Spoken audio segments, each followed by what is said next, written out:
Fraud, waste and abuse cost the South African healthcare industry billions each year. What is FWA? Dr. Joe is a family doctor. He sees about 30 patients a day and does a sonar examination on each patient. Or at least that's what it looks like, judging from his claim submissions.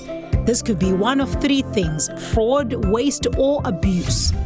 It could very well be that Dr. Joe does not conduct sonar examinations on all 30 patients, but he submits claims for all of them anyway, as a way to increase his profit. But submitting fraudulent claims is just the tip of the iceberg. Dr. Joe is unscrupulous. He also offers cash loans to patients, using their medical aid to recoup the debt. He also tends to double bill patients, as he knows that not all patients check their statements carefully. Dr. Joe's actions are typical examples of fraud. Now, let's go back to Dr. Joe and his sonar examinations. This time, the scenario is slightly different because he does, in fact, conduct sonar examinations on all 30 patients, even when it's not necessary.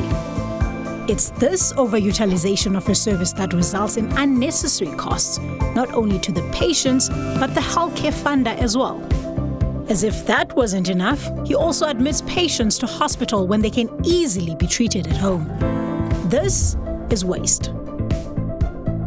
Now, let's say Dr. Joe conducts sonar examinations on all 30 patients deliberately to increase his profit.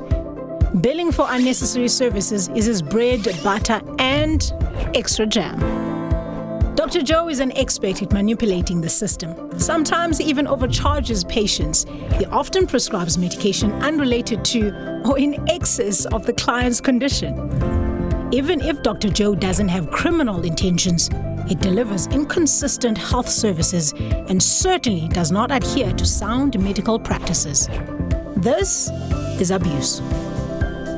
Of course, incidents of fraud, waste, and abuse do not always involve healthcare providers.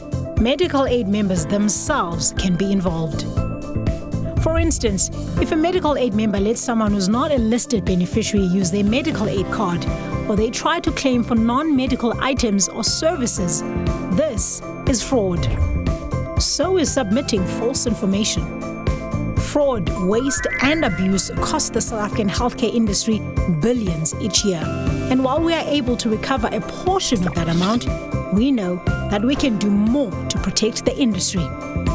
And doing more means ensuring everyone understands the role we can all play in stopping fraud, waste, and abuse. Why? Because the stakes are high.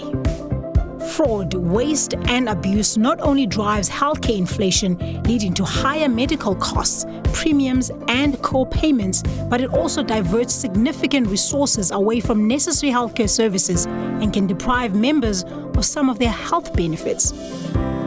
As medical funders, it is our fiduciary duty to combat fraud, waste, and abuse in order to safeguard the medical scheme members' contributions and ensure the sustainability of the scheme.